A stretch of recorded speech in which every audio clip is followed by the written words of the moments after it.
Ya, selamat datang kembali di Talk Today. Hari ini kita kembali syuting bersama Joshua, aku Yudis ya. Kali ini kita syuting dari Pantai Bale-Bale di Nongsa. Wah, ini jadi salah satu pantai masyarakat yang paling bagus sih kayaknya Dis ya. Betul. Di Kelurahan Sambau ya. Ya, ini terorganisir dengan baik juga ya. Jadi Iya. ini juga banyak hal yang bisa datang sini dan katanya selalu ramai. Cuman Selalu hari ini ramai. aja kebetulan karena memang kita udah tanya yang kira-kira itu bisa agak kosong. Karena kita kapan. memang di weekdays kan. Betul. Karena Betul. kalau kita datangnya ke sini di weekday, ya nggak akan bisa Kalau ngobrol weekend kayak ya, gini gitu ya. sulit Bakal banget sulit kayak, ya. penuh banget. Tempat yang kita dugin pasti bakal di tempat orang Betul. lain gitu ya. Kita mungkin syutingnya nggak tahu di mana ya. Ya. Nah, ini bisa dilihat juga teman-teman, nanti kita akan dikasih B-roll ya seperti apa kelihatannya Pantai Bale-Bale Nongsa ini. Ada kita langsung dengan deburan ombak ya di sini. Yes. Jadi kalau kedengaran suara ombak gitu, Real. nikmati aja gitu ya. Betul. Karena memang podcast kita ini real gitu ya. Betul. Kita Nah, tidak kenapa AI. kita podcastnya di sini? Karena kita memang dari RRI juga support program pemerintah gitu ya. Betul. Terutama dari pemerintahan presiden kita yang sekarang, Pak Prabowo,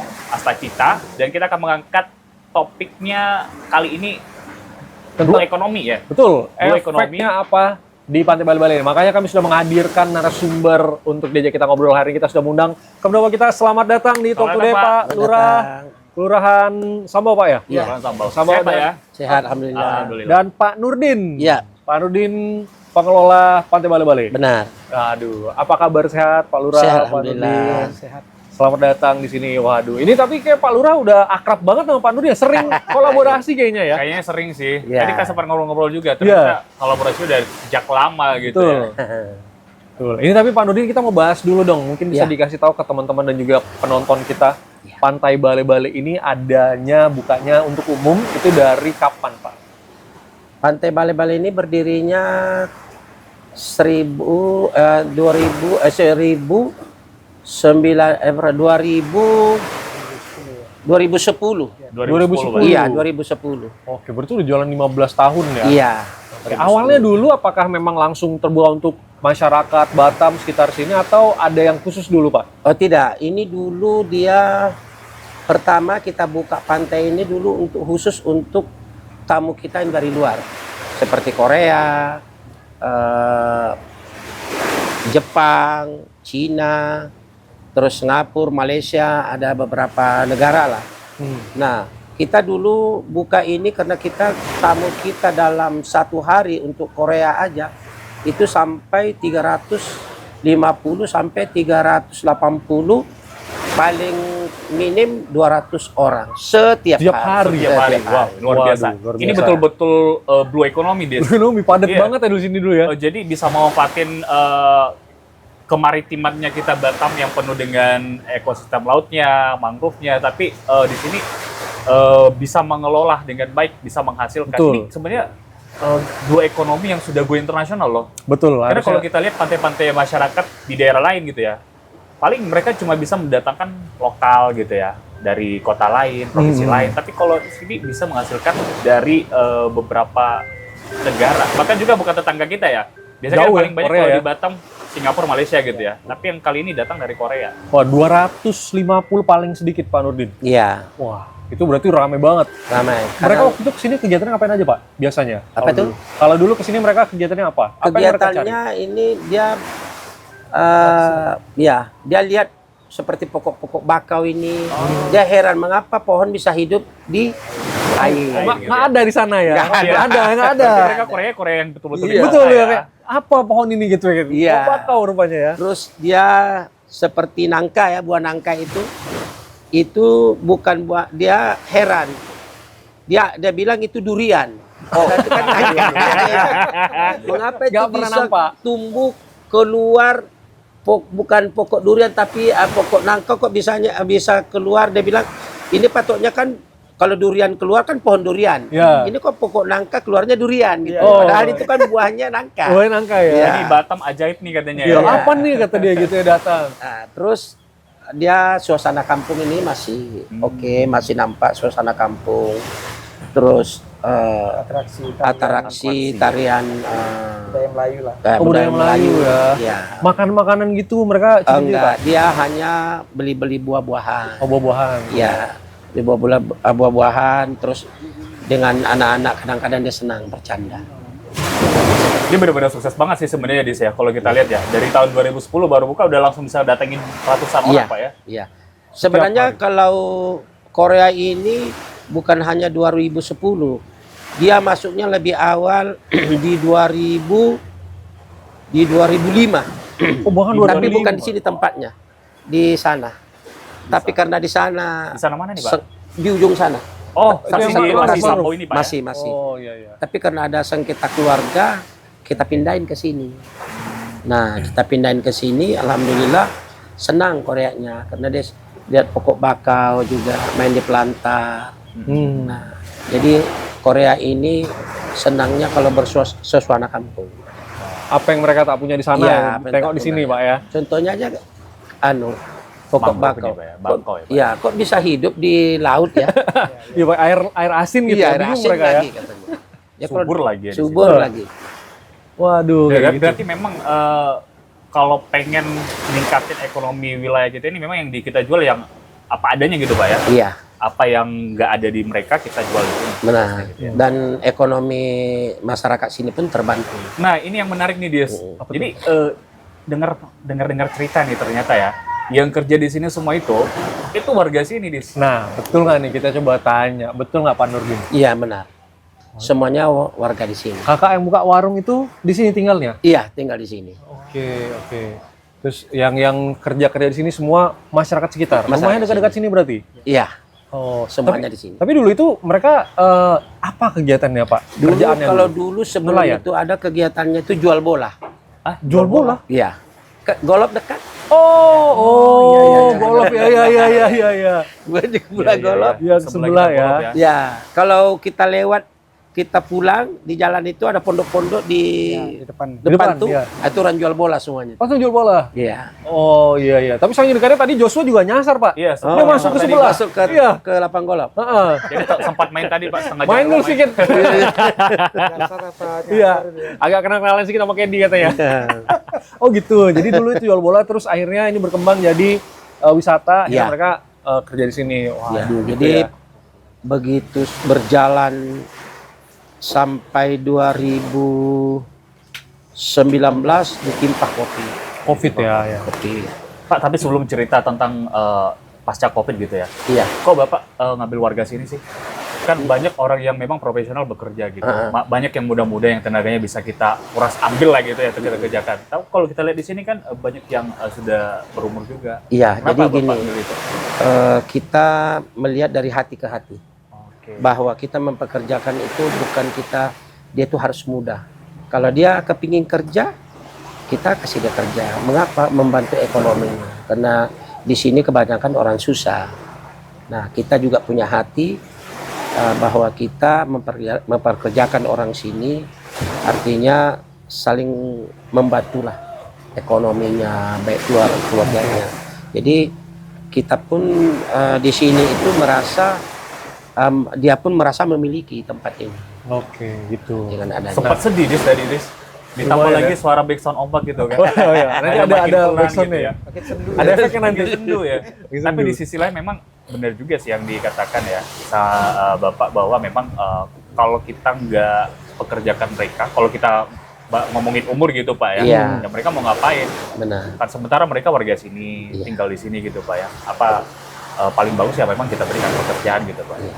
Nah, kalau dari pemerintah sendiri, Pak Rajat gimana sih Pak? Nah, ini Pak Kita Lurah udah dengerin nih ceritanya Lurah kan nih. menarik nih Pak. Iya, boleh nggak Pak Lurah Pantai cerita dulu? masyarakat yang dikerjakan masyarakat, terus Pemkonya mau ngapain nih? Iya. Pak Lurahnya nih gitu ya? Ya. Baik, pertama-tama kami mengucapkan salut sama Pak Nurdin ini. Orangnya memang konsisten, komitmen. Dia juga pengelola dan juga dia perangkat RT kami sebenarnya. Oh, Makanya kita makanya kolaborasinya betul, bagus kolaborasinya banget ya. mantap. Pak RT. Oh. Jadi saya itu sempat gimana ya, waktu sebelum saya bertugas ini, saya kan bertugas di tahun 2020. 2019 sebelumnya itu ke bawah itu saya sudah pernah main di sini. Karena saya memang sekolahnya di sini SMP. Jadi sering main. Dulu kalau kita melihat 2020 ke bawah, ini udah seperti Bali loh di sini. Kenapa saya bilang Bali? Itu UMKM itu berjajar dari sepanjang jalan masuk. Oh, di depan sini. masuk itu, Bang? Ya. Iya. Baik yang jualan topinya, jualan pakaian, jual sandal, ada yang jual kopi bahkan Bang Iya, ya. jual pisang. Oh iya? Pisang, buah-buahan itu salah. Karena memang orang Korea nyarinya buah-buahan. Iya, yang mereka tak punya ya. Iya. Jadi kita pas begitu masuk sini seperti kayak dibalik, di tangan itu udah jualan semua, pakaian-pakaian itu semua. Tapi ya kita agak hancurnya itu memang di tahun 2020. Pas perdana kami tugas di sini, COVID langsung melanda bulan-bulan 3. Jadi ya kami cukup disibukkan sekali dengan situasi pada saat itu. Ya tapi memang kami melihat pariwisata yang memang paling terdampak sekali. Kenapa? Kalau industri-industri yang lain itu masih bisa berjalan, tapi pariwisata kalau orang sudah dikekang nggak bisa masuk, otomatis penghasilan kan nol. Iya, benar.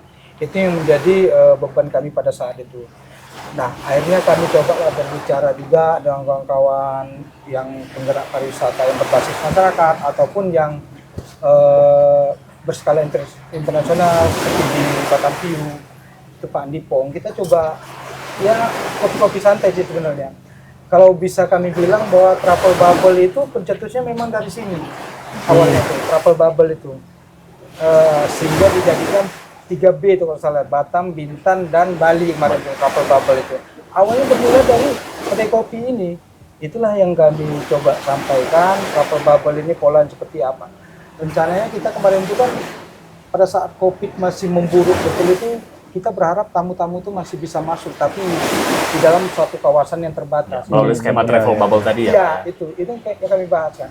Sehingga pada waktu itu Pak Andi Pong selaku Ketua Nongsa Sensation ini memang menggesa pemerintah baik itu dari kementerian sampai menurunkan Pak Menteri Sandiaga Uno untuk sini untuk meninjau pelaksanaan travel bubble itu. Itu bagian dari upaya kami yang mungkin kami anggap ada sentuhan sedikit lah untuk berkaitan di COVID itu. Namun saat ini memang COVID sudah selesai, tapi normalnya kunjungan tamu luar itu ke wilayah kami khususnya ini memang masih sangat kurang. Itu pun kami dapatkan dari ya Pak Nurdin, yang mungkin dulu 300 orang bisa setiap hari datang sini.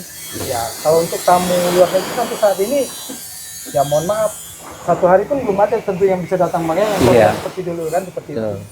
Ya kami saat ini memang belum tahulah kendala yang terbesar, tapi yang dapat kami simpulkan bahwa visa itu mempengaruhi kedatangan tamu dari Korea itu sendiri, Bang ya. Iya. Jadi mungkin saya rasa harapan Bang Nurdin pun juga kepada pemerintah yang bisa mengambil kebijakan ini, ya kalau bisa bagaimanalah visa itu bisa diarahkan lah supaya kembali lagi seperti dulu lah. Kembali lagi seperti dulu. Ini visa on arrival itu juga ya. Itu kemarin memang sempat asosiasi pengusaha pariwisata ya Pak ya. Sempat kita naik undang ya. juga di RRI kan. Pernah ngobrol memang mereka sedikit terganggu lah dengan visa on arrival ini karena dicas berapa sekarang angkanya? $25 ya. $25 ya. $25 sekarang. $50. 250. Udah turun tapi masih berat juga Masih ya. berat juga. Belum lagi pasca Covid kemarin ya, pasca Betul, Covid walaupun udah dibuat skema travel bubble, Ya. Masih bahkan kurang. juga sekarang ada direct dari ini loh Pak, dari Korea kan, dari Incheon ya. Iya. Incheon ke Batam, tapi itu pengaruh nggak Pak? Kurang kayak. Dia karena itu golop. Golf ya. Golop. Jadi yang beruntung ya golop. Pariwisatanya nggak beruntung. Walaupun sebelah-sebelahan ya Baru sebenarnya ya. sebelahan. Tapi di sana yang dapat di sini Iya. belum. Belum. Tapi jauh juga Jos kalau dengar cerita Pak Lurah tadi ya kan, karena beliau dulu juga di sini tahu ceritanya dulu di depan itu sama kita lihat tadi itu kontras banget ya, udah kosong gitu kan. Iya. Jadi ada kayak pondok-pondok tapi nggak ada isinya ya gitu. Kalau dulu itu ramai, penuh setiap hari. Setiap hari. Oh, ya berarti dulu kalau mau ke sini kita agak sulit ya, nggak kayak hari ini kan lumayan gitu ya, lengang gitu ya. Kalau dulu dengan orang 350 orang itu memang betul-betul ramai.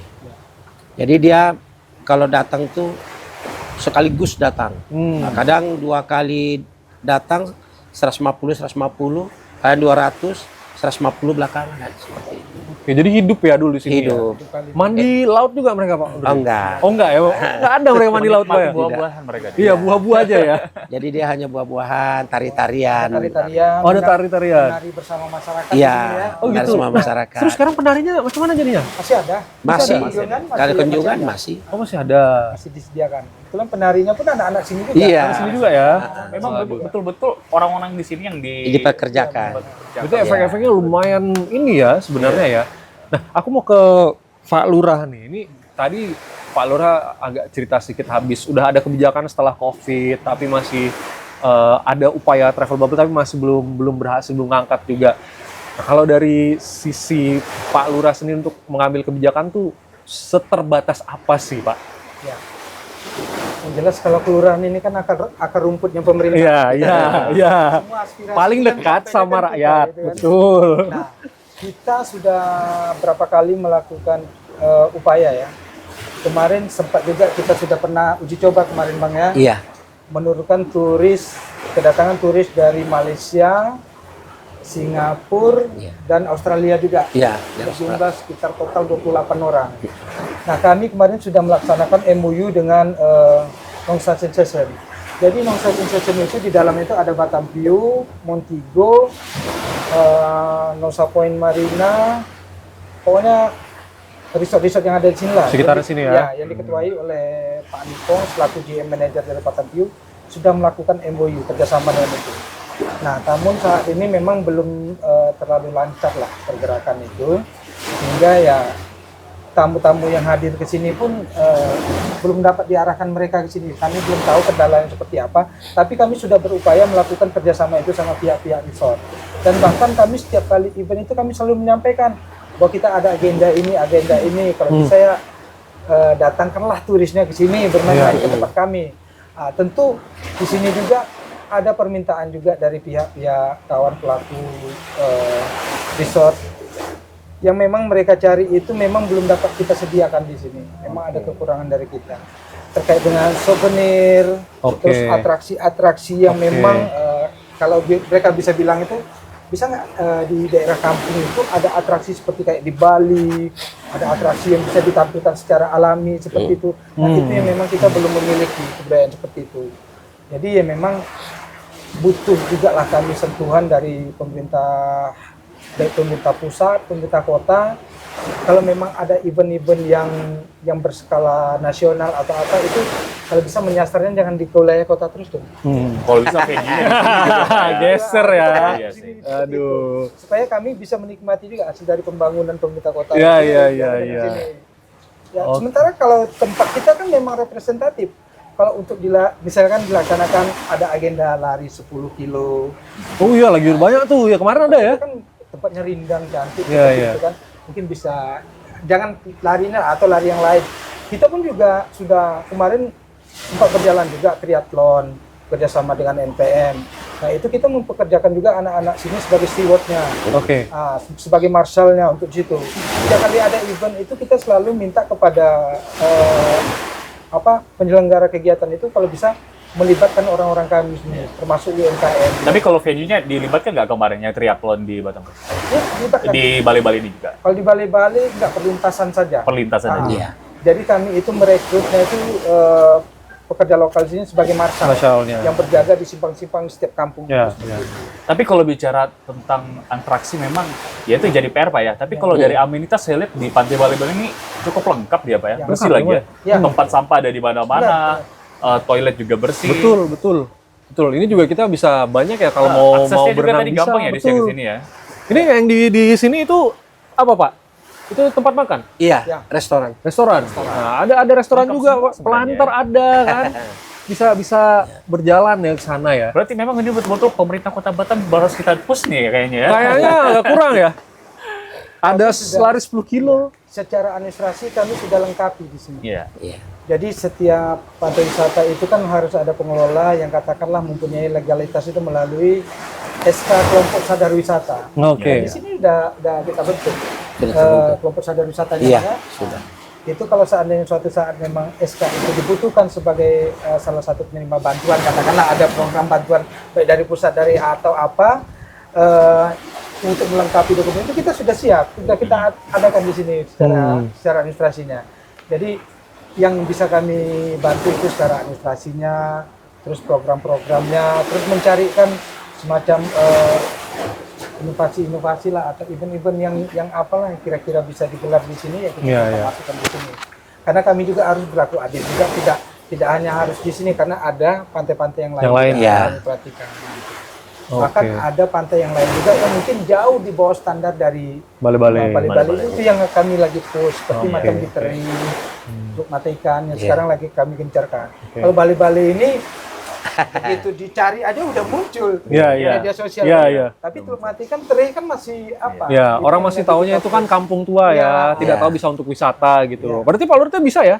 Untuk wisata udah terbuka sekarang ya? Iya. Jadi kami juga kalau ada mahasiswa yang KKN di sini, kita selalu minta bantu sama mereka itu untuk nge-push. Bahkan kita bikinkan semacam media sosialnya, website-nya, kita bikinkan. Tapi anak-anak KKN masih banyak ya datang ke sini, Pak? Masih banyak di sini. Rata-rata universitas yang ada di Batam lah. Yang di Batam ya. Oke, tapi seru ya juga ya. Seru bisa ke sini ya, karena mereka juga bisa lihat ya, apalagi yang mungkin jurusan sesuai ke maritim, mangrove, betul. Ini menarik juga kalau menurut aku karena mungkin anak-anak zaman sekarang Gen Z kan kurang melihat ya seperti apa suasana kampung Melayu ya yang asli gitu kan. Itu di jalan aja udah kelihatan, oh gini seperti ini nuansanya gitu kan. Bisa main-main ke sini. Udah gitu pantai juga bersih kan, bagus. Tapi kalau sekarang berarti Bali ini Pak Nurdin, apa kegiatan yang paling sering dilakukan? Apakah apa yang jadi unggulan pantai Bali? Karena kan ini wisatawan asing berkurang jauh ya, apalagi semenjak ada visa on arrival itu. Apa sekarang? Unggulannya tamu lokal. Tamu lokal? Iya. Jadi semenjak kita nih tamu luarnya ini tidak efektif lagi, kita buka untuk lokal.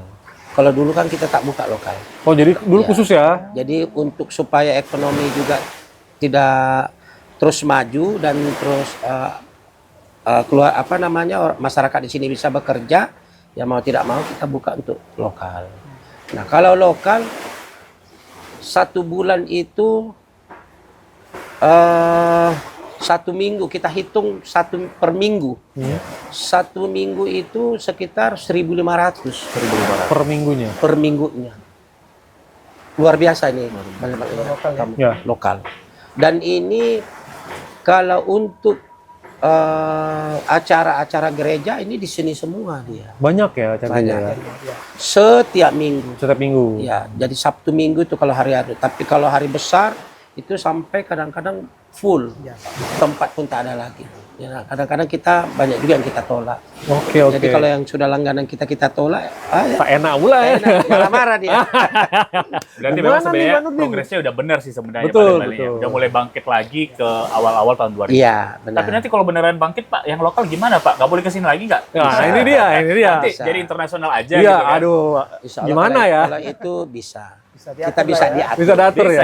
Gitu. Ada ekspansi mungkin ya. Oh ya. Kalau dari Korea ini kan dia tidak seperti lokal dari pagi sampai sore. Kalau Korea ini datang jalan-jalan, minum air kelapa, makan buah, tarian, pulang.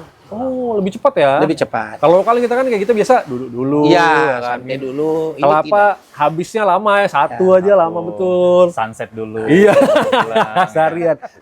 Tapi kalau dari kelurahan, Pak Lurah, ini ada planning program lagi nggak yang akan dikolaborasikan bareng sama Pak Nurdin di Bali? Ya, kemarin kita sudah sempat melakukan pelatihan batik juga Bang ya di sini ya, yang dikelola oleh Bu RW. Jadi di sini kalau seandainya ada sekolah-sekolah yang ingin mengedukasi masyarakat atau mengedukasi anak didiknya, bisa datang ke balai-balai. Membatik bisa ya? Ya, belajar membatik dengan program Bu RW itu. Berkolaborasi dengan Pak Nurdin juga. Iya. Nanti lokasinya bisa di lapangan sini atau di rumah pintar yang sudah kita bangun. Oh, itu ada ya di situ ya? Di situ. Bisa. Ini salah satu kiat kami lah untuk menarik pengunjung lokal lah, supaya ini bisa katakanlah bisa terisi terus, jangan kosong seperti itu kan. Terus juga kalau pas pada saat di awal-awal tahun penerimaan siswa baru itu, di sini juga kita mengajak kalau seandainya ada yang mencari lokasi untuk perkemahan, untuk pengenalan pelatihan kepemimpinan. Biasanya kan SMA itu ada pelatihan kepemimpinan. Kita selalu arahkan ke sini semua gitu. Karena memang tempatnya aman ya, nyaman. Iya. Jadi untuk pusat pelatihan edukasi itu saya rasa memang terpenuhi lah Betul. keinginan. Di sini bakau, di sana bakau Iya. ya. Warga juga dekat ya. Iya. Pantainya juga cukup adem di sini. Iya. Bisa berenang nggak sini, Pak? Bisa. Bisa kan? Pak? Berenang bisa ya? Berenang, Pak, ya? Oh, waduh. Jadi kalau untuk di sini air pasangnya tuh berubah-berubah. Berubah-berubah. Kalau minggu ini airnya seperti ini nih, minggu depan dia penuh. Sampai atas itu, Pak. Ya, sebatas ini. Oh, ini nih. Iya. Oke. Tapi yang paling ini kalau tahun baru tahun baru atau tahun baru Cina. Itu kadang-kadang air naik ya. Karena ya, Ya, sampai ke atas. Iya. Waduh, itu lagi musim-musimnya. Kalau gitu. musim Itu yang bisa tahu itu BMKG pun mungkin agak susah prediksinya. Iya. Yang tahu orang-orang Melayu. Iya, harus datang makanya Orang-orang tanya. laut gitu kan. Iya, Kalau kita mau tanya itu yang seperti itu nelayan. nelayan ya. Lebih ngerti dia dari paham ya. Iya, lebih Dia paham. itu ada fenomena 4 tahun sekali, tahun kabisat itu. Iya. Yang kalau nggak salah di bulan Februari itu sampai tanggal 29 ya kalau nggak salah itu biasa airnya Pasang dalamnya luar tinggi. biasa daripada Iya. tahun-tahun yang biasa. Itu kemarin pernah kejadian Bang Nah, Yusuf, sini Iya. kayak banjir rob ya. ini tenggelam. Oh, sampai Sampai banjir tenggelam? Pak, ya? Iya, sampai ke darat. Sampai ke darat sampai. Waduh. Tapi Berarti itu fenomenya sekali setahun apa beberapa 4 tahun? tahun. 4 tahun sekali. 4 tahun sekali. Tahun sekali. Tahun Ya. kabisat namanya. Tahun kabisat. Eh, Itu tapi itu- biasanya berapa hari itu, Pak? Baru bisa Oh, surut iya, lagi. semingguan. Seminggu. Seminggu. Iya. Semingguan itu. Itu kalau udah terjadi kayak gitu, Pak, Betul. kita ngapain, Pak? Kita pasrah lihat aja. Kemana lagi? Sama Emang udah alam. seperti apa lagi. Tunggu surut aja baru kita bersihin lagi. Iya. Tapi itu menarik, Jos. Aku mau bilang itu dari tadi. Karena kan ya 4 tahun sekali ya. Fenomena bisa disaksikan cuman di sini kan, per 4 tahun. Iya. Iya kan? Bisa jadi buat video dokumenter. Betul, bisa diteliti juga kalau ada yang mau neliti gitu kan. Bagus juga. Itu pantai-pantai sekitar sini kena juga itu, Pak? Kena Kena semua, Pak, ya, semua. rata-rata. Waduh, oh gitu ya. Waduh, seru. Tapi karena kita juga keterbatasan waktu, Jos, kayaknya kita udah lumayan ya kita di Talk Today. Memang agak terbatas teman-teman ya. Makanya kalau mau tahu lebih banyak bisa langsung datang ke Pantai Bale-Bale ini aja. Untuk mendukung ekonomi lokal juga karena juga di sini yang kerja adalah masyarakat sekitar ya. Makin banyak acara, bikin acara di sini Jos ya. Itu makin memajukan ekonomi masyarakat sekitar gitu. Kalau datang ke sini nggak usah khawatir, banyak fasilitasnya. Betul. Yang mau berenang boleh, mau makan seafood ada di sana, Pak ya? Iya. Di ujung, Pak ya. Betul. Kalau mau kelapa, nongkrong-nongkrong di sekitar kita di sini boleh. Jadi Yang nggak banyak punya, mau bikin acara nggak punya konsep, nggak apa-apa. Ada Pak Nurdin sama Pak Lurah. Tinggal sponsor aja ya. Yang penting sponsor. Efek, Pak, ya. Itu dia. Itu dia. Oke, Aduh. jadi Pak Nur, kalau mau datang ke Balai-Balai alamatnya di mana, Pak? Kampung Tua Bako Street.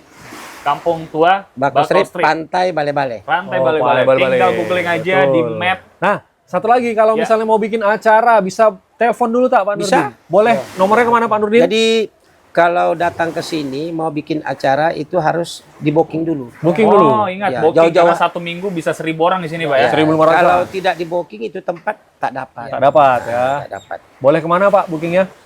Bagaimana? Bookingnya kemana? Kita langsung nomor telepon. Ada boleh dikasih tahu biar Boleh. di... Nomor telepon kita 0813 7284 2700. Nah, Mau itu. pulsa berapa, Pak? Ya. Enggak boleh pulsa, enggak. Bukan ya? Bukan. Oh, Bukan. Itu kontak person ya? Bukan, iya, Oh, kontak personnya. kirain Nanti mau ditulis pulsa di lagi. bawah ada. Oke, terima kasih buat semua pendengar kami dan juga penonton kami di Talk Today-nya RRI Batam. Betul. Kayak mulai episode ini kita akan lebih sering menemani Anda semua di Talk Today ya. Nanti Iya. kita akan coba cari tempat-tempat lagi yang unik. Yang kalau mau orang ke Batam, mau ke Batam kemana ya? Jalannya luas, jalan lebar. Memang di tengah kota, tapi di pinggir kota seperti ini juga ada pantai-pantai seperti ini. Baik, Tidak terlalu jauh, tidak lama kalau dari tengah kota. Ya bisa langsung datang kayak cuman setengah jam paling lama kalau dari tengah kota. Iya. Karena jarang macet di sini ya. Karena Batam itu nggak luas. Jadi ujung ke ujung itu setengah jam bisa dilewatin sebenarnya. Betul. Jadi, Kalau gitu sepertinya kita pamit Ya. ya. Kita mau berenang apa mau panjat pohon nih? Kayaknya mau main ke Bakau dulu nih, mau cari udang. Oke, saya Joshua Suryadi. Pamit. Dan saya Yudhistira, kita jumpa lagi di episode berikutnya di Talk Today. Bye-bye. Dadah.